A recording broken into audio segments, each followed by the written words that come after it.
60여 년 전 추석을 앞둔 어느 날, 광복 이후 최대의 태풍 사라오가 한반도를 휩쓸었습니다.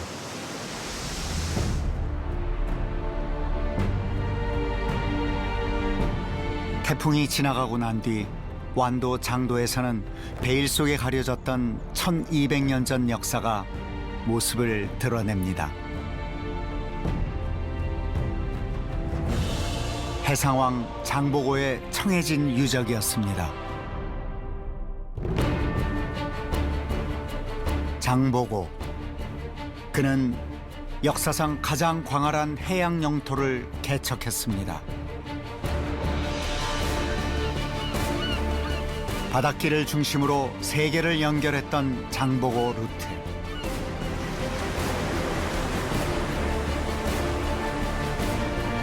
(21세기) 신해양 시대로 나아가고 있는 지금, 장보고 루트는 여전히 유효한 것일까요? 역사 저편에서부터 그 길을 되짚어 봅니다.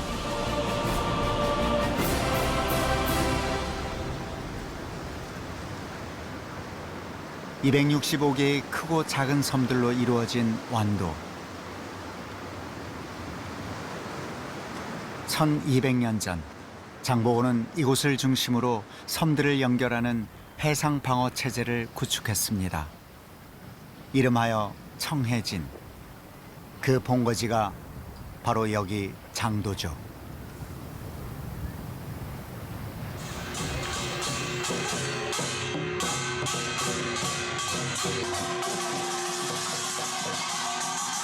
장도 바로 앞에 자리 잡은 이 마을에선 해마다 정월 대보름이면 이렇게 한바탕 구판이 벌어지곤 합니다. 한쪽에선 큰 제사를 지내기 위한 제물을 마련하고 있는데요. 1년 중 마을의 가장 큰 행사인 당제를 준비하는 겁니다. 우리 조상 대대로부터 계속 물려왔던 제사로 생각을 합니다. 할아버지 때 멧돼지 옥에서부터. 중간에 뭐 해마다 이렇게 안 거리고 해왔던 거예요? 네, 그렇죠. 그런 해는 한 번도 없죠. 그런 해는. 그런데 독특한 것이요. 장자리에서는 대보름 굿을 치는 이들을 농악패라 하지 않고 군악패라 부릅니다. 장보고 장군이 구성이 됐기 때문에 군사가. 그 군사를 이끌 때 이 굿을 쳤던 겁니다.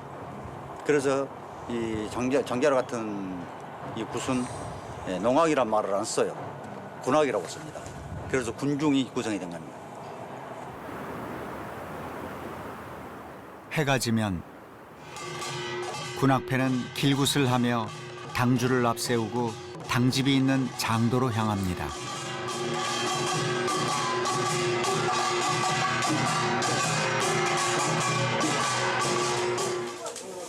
당집 안에는 장보고 대사의 위패가 모셔져 있습니다.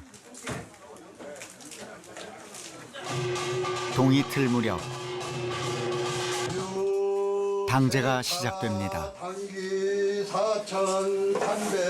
제사는 장보고를 비롯해 그의 동료들과 당시 청해진 장병들의 넋을 위로하고 마을의 안녕을 기원합니다. 전라도에도 많은 당자가 있는데 다른 데는 당사 할머니나 당사 할아버지를 모신데 우리 장자리는 인격친을 그 네 분을 모신 것이 특이하다고 생각합니다. 그래서 자부심을 갖고 우리 마을에서 정성을 들여서 1년 내내 이 건강하고 오만하는 일들이 소원소식하기를 빌면서 제사를 지냈습니다. 장좌리 입구에 세워진 장보고 기념관. 1200년 전 장보고의 활약상을 한눈에 볼 수 있습니다. 실제 크기의 4분의 1로 제작된 장보고 무역선. 이 배를 타고 장보고는 당시로선 두려움의 대상이던 바다로 나아갔습니다. 드넓은 바다를 호령하며 장보고 선단은 동아시아를 아우르는 해상무역을 장악했습니다. 연안을 따라 항해를 하던 시절 장보고는 최단거리 직선 항로인 황해 횡단 항로와 동중국 4단 항로를 개척해 해상 실크로드를 열었습니다. 오늘날까지 이용되는 항로죠. 장보고는 상인들이 안전하게 무역 활동을 할 수 있도록 바닷길에 출몰하던 해저까지 소탕했습니다. 덕분에 장보고 선단은 당시 신라와 당나라, 일본을 잇는 해상 무역은 물론 아라비아 상인들과도 활발한 교역을 했습니다. 역사상 유례없는 일이었죠.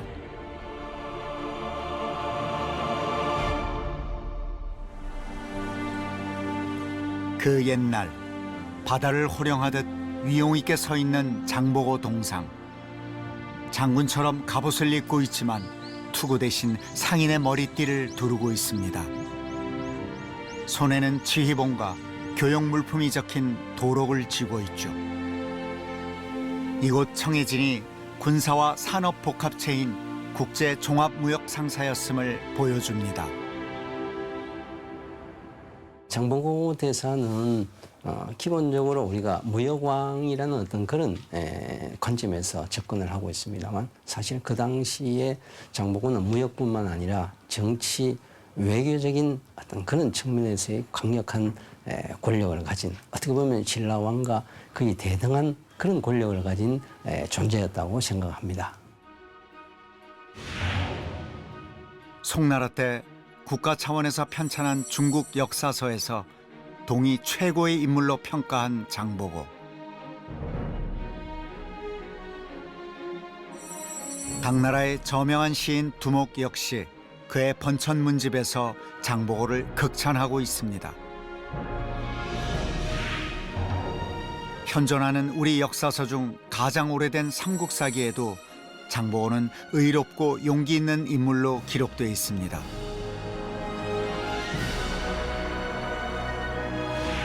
바다 건너 일본에서도 장보고에 대한 평가는 매우 호의적입니다.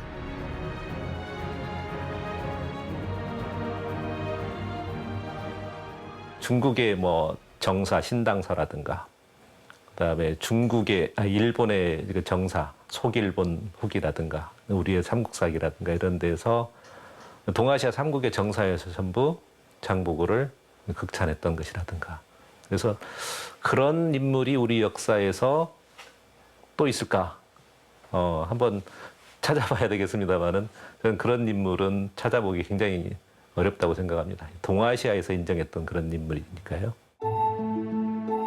1200년 전 장보고의 루트를 따라 일본으로 가볼까요?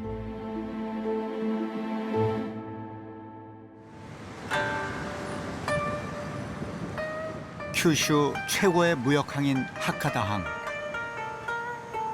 장보고 시대에도 온갖 물자들이 직수입되던 무역 창구였습니다.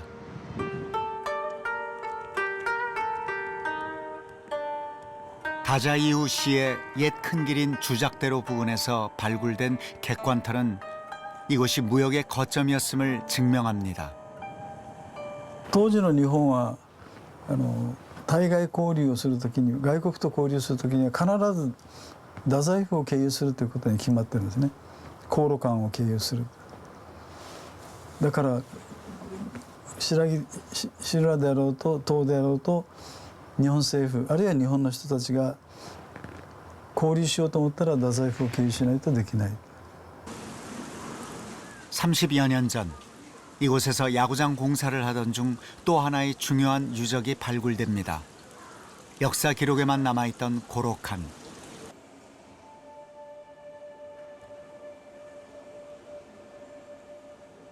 당시 외국 사신과 상인들을 접대하던 일종의 영빈관입니다. 발굴 당시 쏟아져 나온 도자기는 장보고 선단의 교역품 중 최고의 전략 상품이었습니다.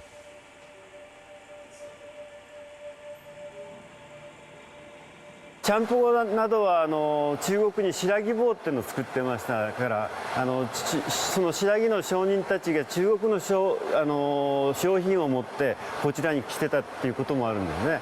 ですからある時期間違えて白木の商人を唐の商人だっていう言い方をしてたこともあったみたいです。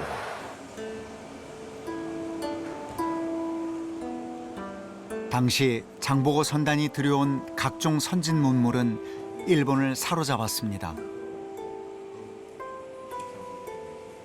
장보고 선단과의 거래를 둘러싸고 고위 관리들 사이에 완력 싸움까지 벌어지기도 했다는군요. 결국 일본 지배청도 장보고의 힘을 빌리지 않고는 소위 말하는 그 당시 이제 당물이죠.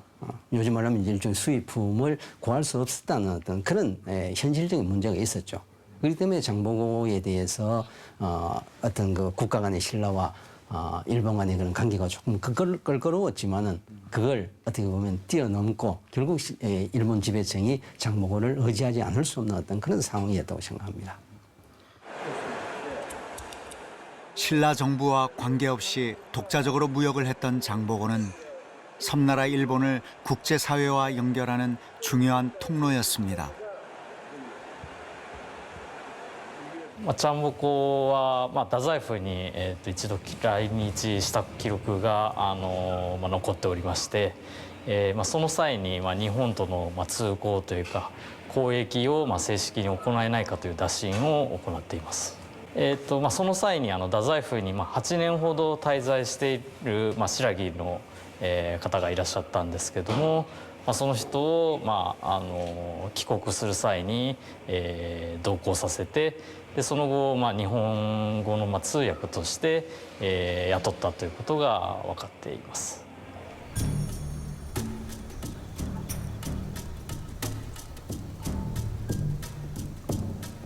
일본 교토의 후지산이라 불리는 비해산. 그 심장부에 자리 잡은 사찰이 있습니다.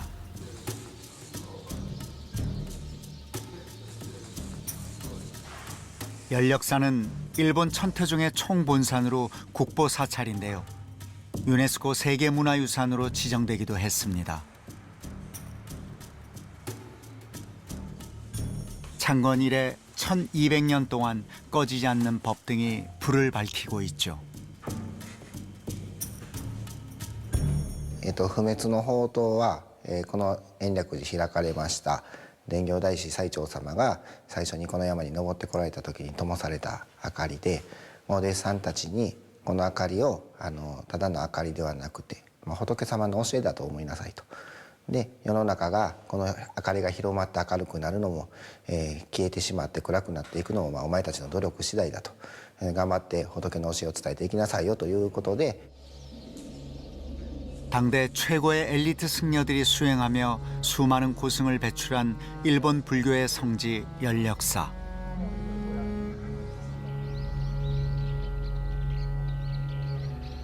일본 천태종의 2대조이기도 한 엔닌 스님은 장보고와 인연이 깊은 분입니다. 中国へ円仁さんが渡られた時に石山の神様に非常に大きな力を貸していただいたので、日本へ帰ってこられてからそのお礼と、そういう意味を込めましてこちらに建てられたものです。 적산선원은 연력사의 별원인데요. 당나라 유학 시절 장보고가 세운 중국 적산 법화원에 머물며 큰 도움을 받은 엔닌 스님이 그 은덕을 잊지 않고 이렇게 사당을 만들어 장보고를 기리고 있는 것입니다.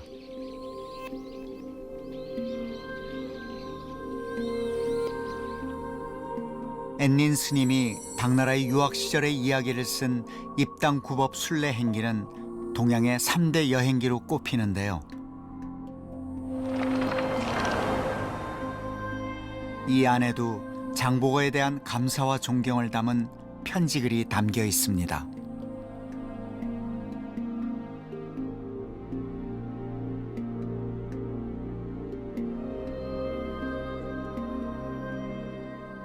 장보고가 그 청해진에 있을 때 일본의 승려 엔닌이라고 하는 사람이 당나라에 그 불교 유학을 갑니다.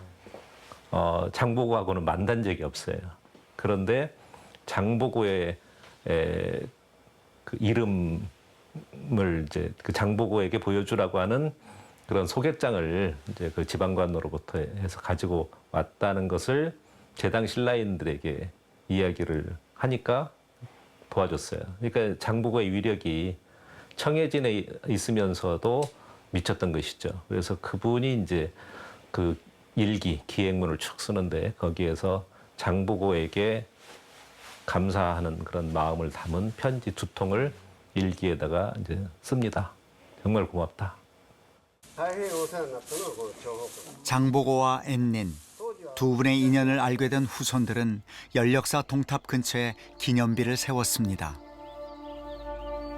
비석에는 장보고가 당시 한중일 삼국 해역을 지배한 해상왕이었다고 적혀 있습니다. そうですよね。聞いたこと全く海賊の親分からって感じ。でも海賊退治さんだからね。そうね。偉い方だな初めてって感じ。聞きました。本当に初めて。やっぱりいたからこそ日本と韓国のつながりがより一層素敵なものに深いものになっていったのかなっていうのを今見て感じました。はい。 1200년의 세월이 흘렀습니다. 하지만 지금도 생생하게 남아있는 장보고의 위상은 여전히 한국과 일본을 잇는 문화적인 통로가 되고 있습니다. 장보고 루트는 일본에 앞서 당시 당나라였던 중국에서부터 시작됩니다.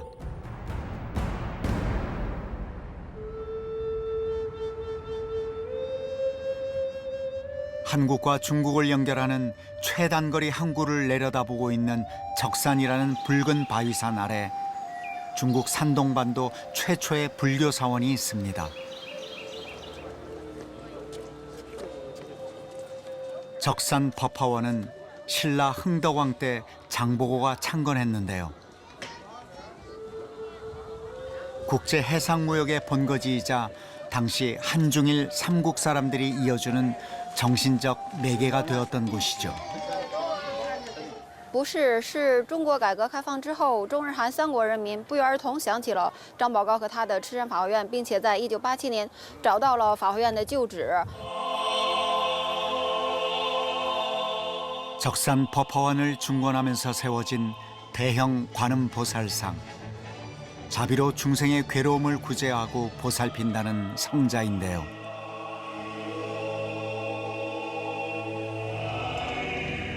선종의 관음 사상을 바탕으로 세워진 적산 법화원은 당시 험한 바닷길을 오가며 무역을 하던 이들의 든든한 기도처이자 안식처였습니다.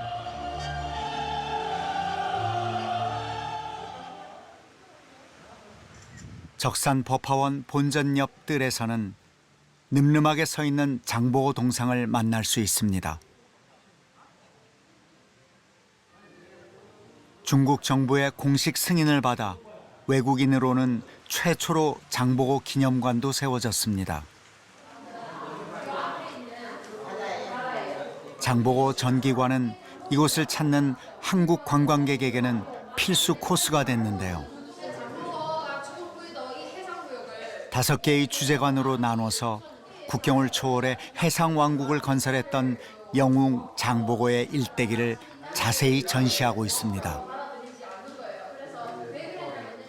우리 한국 분은 이쪽에 와가지고 관광하시면서 이 장보고에 대해서 모르는 것도 엄청 많아요. 그래서 여기는 일본, 한국, 이 중국에서 다 같이 투자해가지고 설립한 거기 때문에 여기는 우리 한국말로도 이렇게 다 적혀 있기 때문에 여기 와가지고 장보고에 대한 많은 것을 다 알고 가기 때문에 여기 오면은 많은 것을 배워 간다는 그런 얘기를 많이 듣곤 합니다. 장보고 전기관 옆에는 중국에서 가장 큰 구리상이 앉아 있습니다. 적산 명시는 석도항 적산포구를 내려다보고 있는데요. 해상무역왕이었던 장보고를 신격화한 제물신으로 여겨지기도 합니다. 장보고, 앤닌, 그리고 이제 중국이라고 하는 어떤 그런 현장에서 두 분이 만나지는 못했지만 그러한 인연을 맺어서 동아시아 하나의 그 평화교류의 장이라고 하는 컨셉으로 거기를 이제 그 대대적으로 개발을 한 거예요. 당나라에 들어와 불법을 구했던 일본 고승 앤닌의 전시관도 있는데요.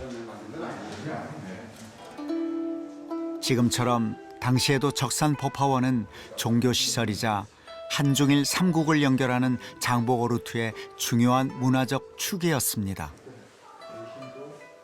智山法会院因其在于韩日文化交流史上的古迹遗存，成为驰名三国的国际旅游胜地，是中国大陆唯一一处连接中韩日三国友谊的寺院。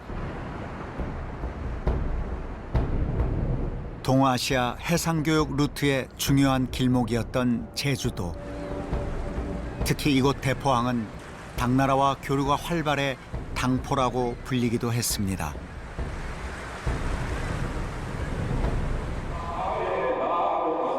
대포항 인근에는 중국 적산 법화원처럼 법화라는 이름을 쓰는 사찰이 있는데요.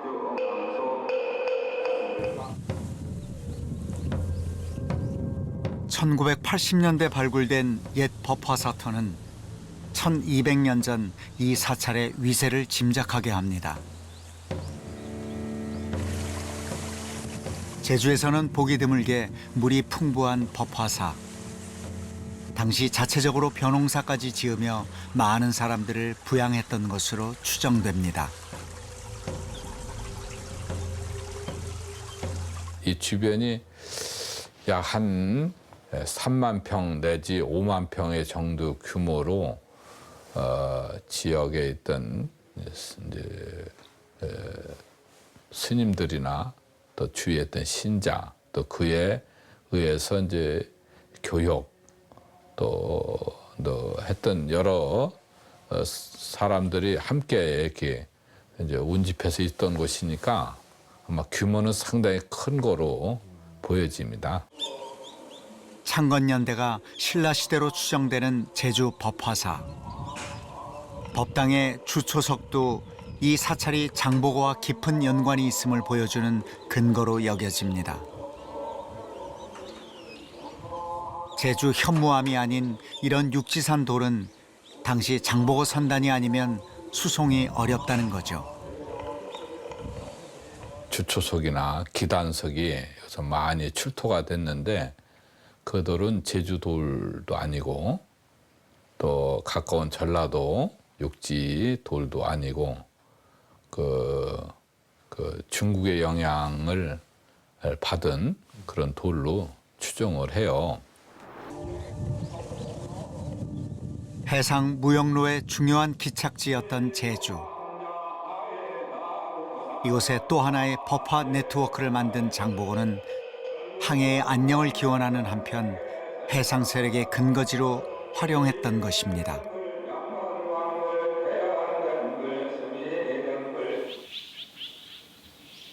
청해진 본영이 있었던 완도. 자신의 본거지에도 장보고는 법화사를 세웠던 것으로 추정됩니다. 완도 청해진 법화사터로 알려진 곳에서 발굴을 위한 지표 조사가 한창입니다.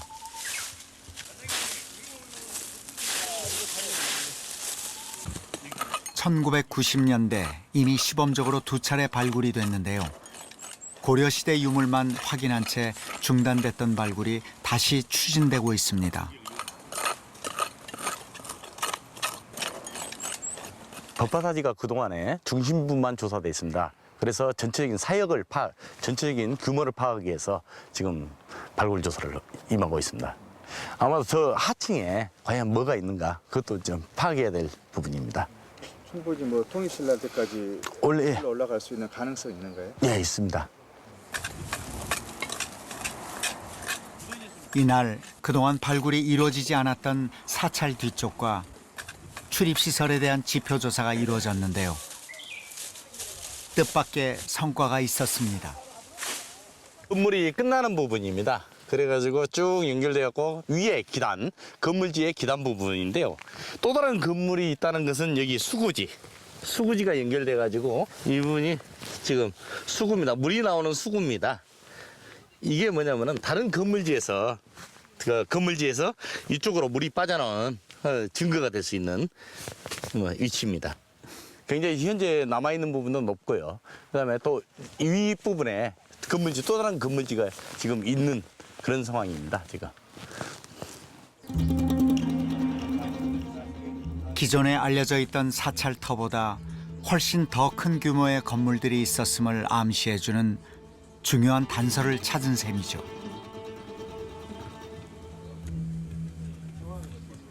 지금 옛날 90년대 발굴하고 지금 발굴하고는 완전히 판역이 다릅니다. 더 확대돼 가지고요. 아마도 이 규모의 한 배가 될 가능성이 있습니다. 장보고 시대의 건축 양식 중 하나가 담장에 기와를 올리는 건데요. 담장터 조사에서 기와 파편이 발견되기도 했습니다. 그동안에 이제 말로만 이게 법화사타라고 하는데 이제 좀 더 정밀 조사를 하다 보면 법화사지가 과연 어디인가, 아마도 안도 분들이라든가 장보고 관련해서 아마도 확실하게 위치를 비정하는 것이 목적이라고 생각합니다.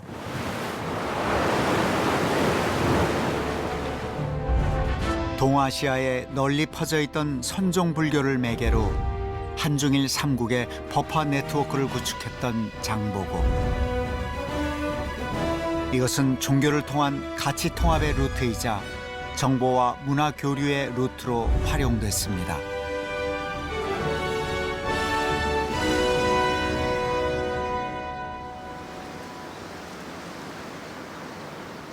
부처의 지혜를 뜻하는 가지산.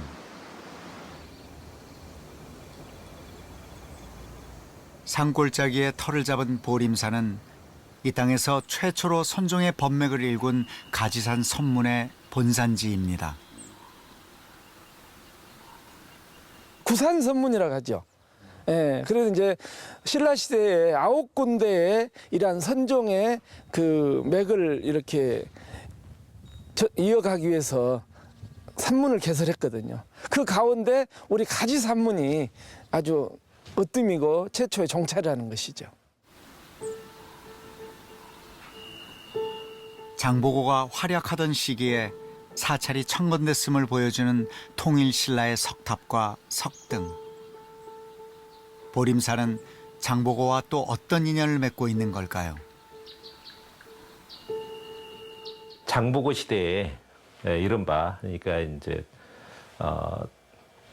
그 9세기 전반, 9세기 전반 그 시점에 중국을 통해서 새로운 문명이 들어옵니다. 그게 뭐냐면은 새로운 불교로서 선종이죠. 그래서 그 선종 승려들이 중국 유학을 많이 갑니다. 그런데 이제 그분들이 중국으로 유학 갈 때 그 시점이 장보고가 이 청해전에서 활동했던 시점하고 많이 겹칩니다.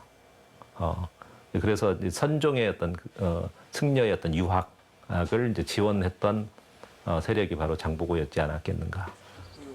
누가 있었다는 거 아니겠어요? 884년에 세워진 탑비. 이 비석의 주인은 보림사를 중흥시킨 보조선사 채징인데요. 그 역시 장보고의 도움으로 당나라 유학을 했습니다.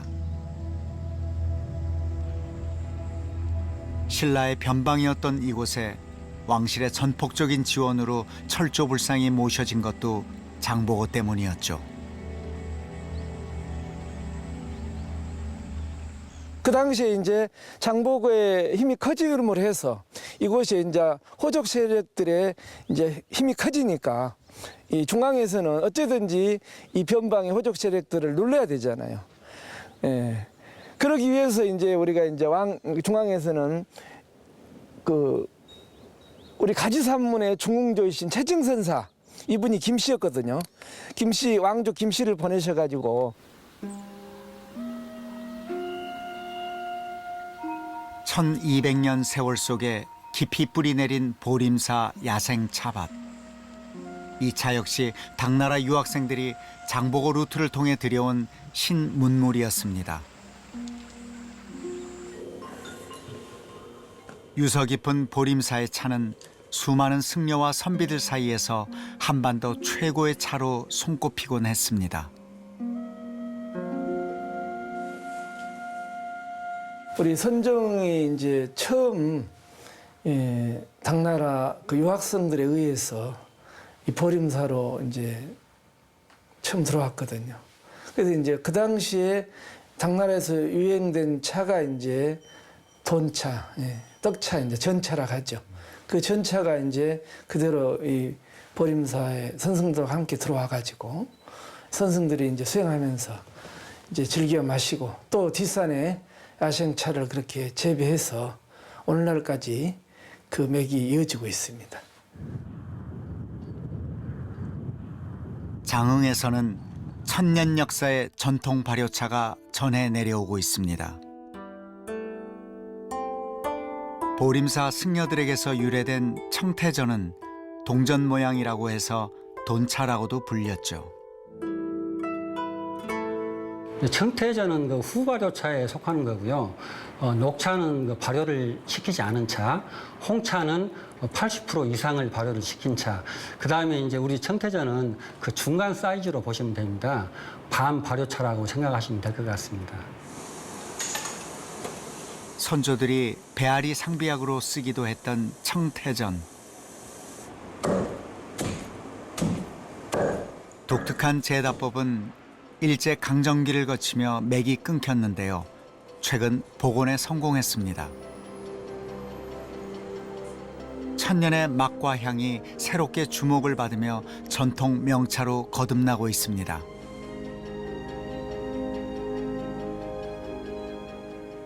저희가 이거를 마시기 전에 불에다가 굽는 과정을 합니다. 그래서 이제 불에다가 이제 구워가지고 이거를 이제 그 끓는 물에 물이 끓고 난 연후에 약 10분 정도 끓여서 달여서 먹으면은 그때 비로소 깊은 맛과 은은한 맛이 제일 좋습니다. 지금 여기도 지표진사한테 문명의 통로였던 장보고 루트는 우리 도자기 역사에도 새로운 길을 열었습니다. 똑같은 시기에 가마트가 여기 지금 블루가 이제 저기서부터 이렇게 밑으로 지금 계속 지금 블루가죠 여기가 지금 저 밑에까지 돌이 되지 않는 상태가 독이고 1990년대 중반에 발견된 이 집단 가마터에서는 청자 파편이 쏟아져 나왔습니다. 자, 이것은 갓발 받침이고요. 이것은 갓발이라고 하는 통인데 찻잔을 구울 때 이 안에다 넣고 이렇게 굽는 거죠. 이것은 우리나라 방식이 아니고 중국 방식이죠. 현 항아리들이 많아. 근데 무늬가 없는 이 해무리굽 청자 찻잔은 신라 장보고 선단 최고의 교역품이기도 했던 것들입니다. 그 기술이 유약은 들어가 있죠. 청자라고 하는 것은 한마디로 말하면 가짜 옥을 만들어낸 것이라고 보시면 됩니다. 옛날에는 금이야 옥이야 하듯이 옥을 금같이 그렇게 아주 소중하게 생각했던 시대가 있었었는데 가짜 옥이 만들어지면서 처음에는 이 금값하고 이 청자값하고 같이 이렇게 무게를 달아서 같은 이렇게 무게로 해서 거래가 될 정도로 아주 고급이었죠, 청자가. 이런 것들이 당시 청자 생산은 고도의 기술력이 필요한 최첨단 산업이었습니다. 이것은 뭐냐면 그런데 해남에 무려 60여 개의 가마터를 갖춘 청자 산업단지가 있었던 셈이죠. 강력한 해상 세력이 아니면 이곳에 집단 가마터를 만들고 운영할 수가 없다는 거죠. 그래서 이러한 여러 가지 시스템을 복합적으로 갖출 수 있는 사람은 해상 세력일 것이다라고 저는 확신을 합니다. 세계적으로도 보면 중국에서 청자가 발전해서 외국으로 나가서 청자를 생산한 곳은 한국밖에 없죠. 일본도 청자를 못 만들었습니다. 이곳에서 대량 생산된 청자 찻잔들은 서남의 바닷길을 장악했던 장보고 선단에 의해 세계로 수출됐을 겁니다. 국경 없이 바다를 경영했던 동아시아의 해상왕 장보고. 하지만 우리 역사는 오랜 세월 그를 외면했습니다.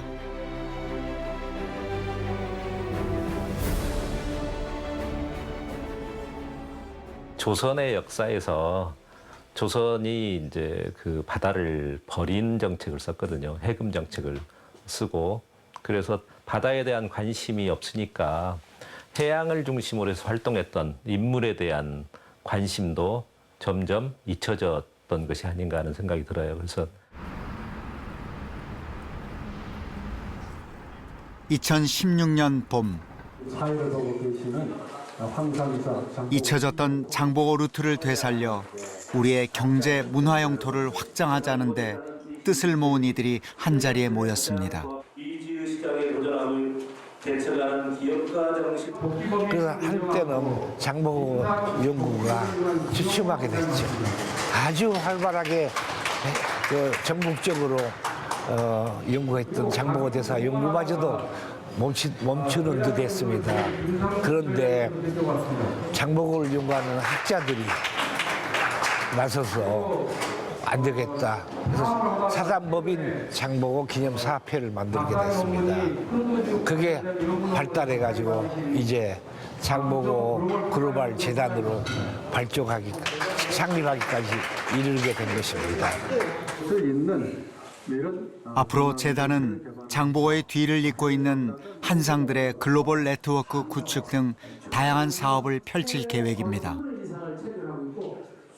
이제 앞으로는 장보고 대사의 글로벌 정신을 우리가 계승 발전시켜 나가고 거기에 따른 프로그램을 개발하고와 더불어서 또 해양 경영사를 연구하는 그런 일익을 우리가 담당해야 됐다는 생각을 갖고 있어서 오늘과 같이 장보고 대사의 글로벌 정신을 계승할 수 있는 그런 장보고 글로벌 재단을 창립하고 그리고 앞으로 장보고 대사의 선양 사업을 꾸준히 이어갈 계획하에 있습니다.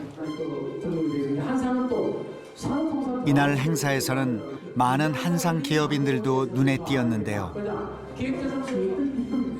이들은 제2, 제3의 장보고가 되겠다는 의지를 다졌습니다. 자, 다같이 장보고!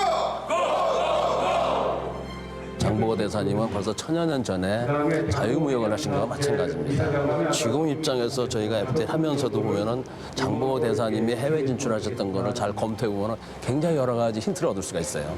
그래서 결과적으로 한민족의 해외로 뻗어나가라는 대한민국의 구분이 떨치라는 그런 메시지라고 봅니다. 자유무역 시대.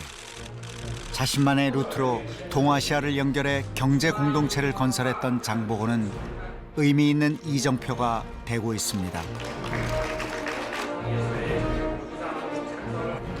장보고가 살았던 시대와 지금 시대는 상당히 유사합니다. 그때는 굉장히 굉장히 신라의 정책도 개방적이었고 중국 당나라도 굉장히 그때 세계의 중심이 당나라였으니까 굉장히 개방적이었습니다. 우리나라도 지금 현재 세계가 이제 글로벌 시대라고 하듯이 세계가 아주 개방의 어떤 그 물결을 타고 있죠.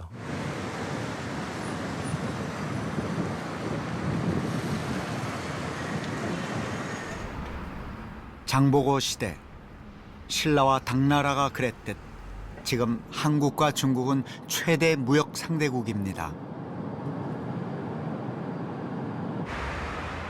장보고 시대에도 중요한 교역 창구였던 상동성 위해시. 한중 FTA 경제협력 시범도시이기도 한 이곳은 중국 정부 차원에서 특별 자유무역구를 지정해 투자를 하고 있습니다. 从我们有数据记录的1995年到2015年，每年的年均地增长率在16%，截止到2015年底，威海对韩贸易额已经占到了全市对外贸易额的。 현재 중국 위해시에 진출해 있는 우리 기업의 수는 1000여 개. 중국에 진출 15년째인 이 전자업체도 한중 FTA 발효를 계기로 더 넓은 시장을 개척하고자 노력하고 있습니다. 일단은 한국 입장에서는 그 중국이 거대한 시장이 새로운 시장이 열렸다고 보고 일단 판로라든지 여러 가지 장점들이 좀 많이 있습니다.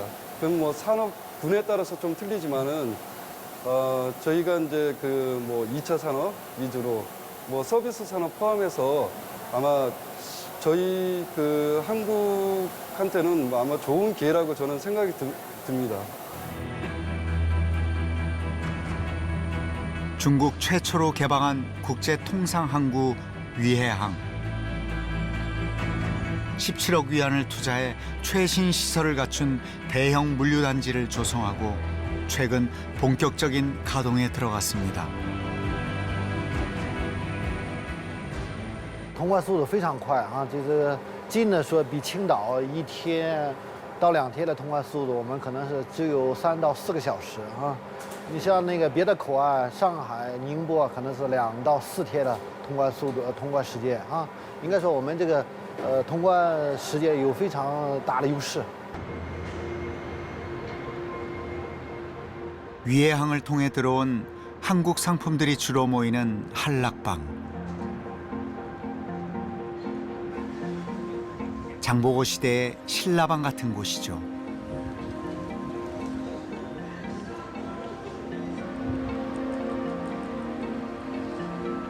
这个非常关系韩乐坊，我觉得一个是那韩乐坊是中国首家韩式主题景区园区，这个首家很重要。其实更关键的是在这个中韩 FTA 的大背景下，那中韩的这种经贸往来啊和文化交流也成为一个非常关注点。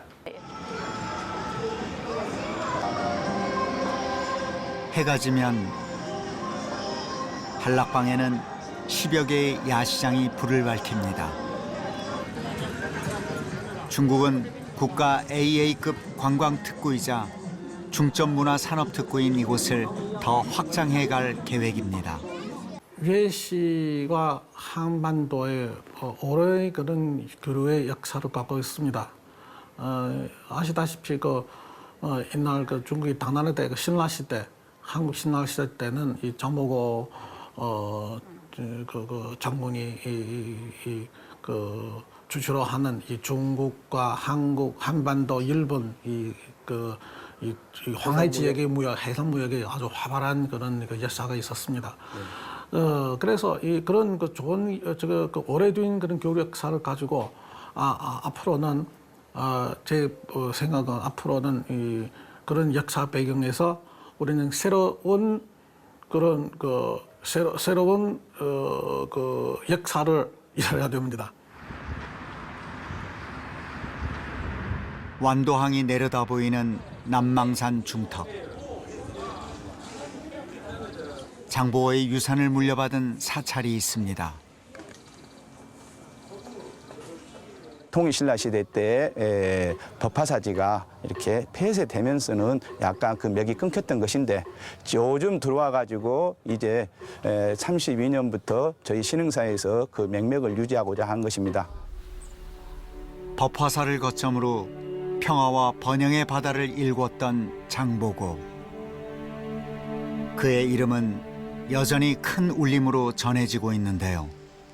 장보고 본정 파전식에 참석해 주신 모든 분들 8년 전부터 이곳에선 매년 의미 있는 행사가 열립니다. 장보고 대사의 업적과 정신을 기리는 타종식입니다.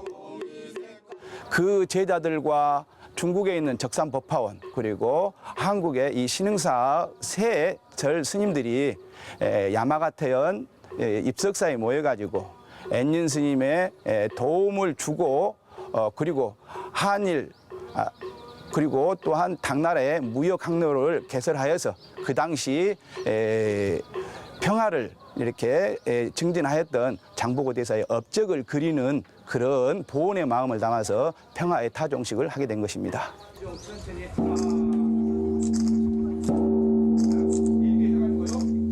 지금 중국과 일본에서도 같은 종소리가 울려 퍼지고 있을 겁니다. 장보고가 만든 동아시아 법화 네트워크의 정신은 이렇게 오늘날까지 이어지고 있습니다. 장보고의 함의는 국내용이 아닙니다. 정치도 아니에요.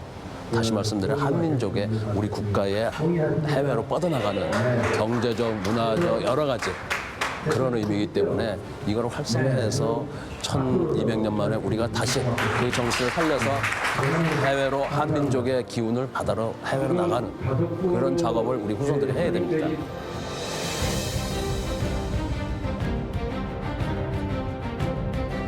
종교를 통해 국적을 초월한 문화 경제적 루트를 만들어낸 장보고. 길은 바로 여기 꿈을 꾸는 순간에서 시작되었습니다.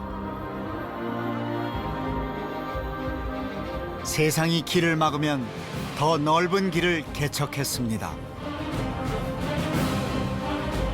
장보고 시대 이래 역사상 가장 넓은 기회의 바다가 우리 앞에 있습니다.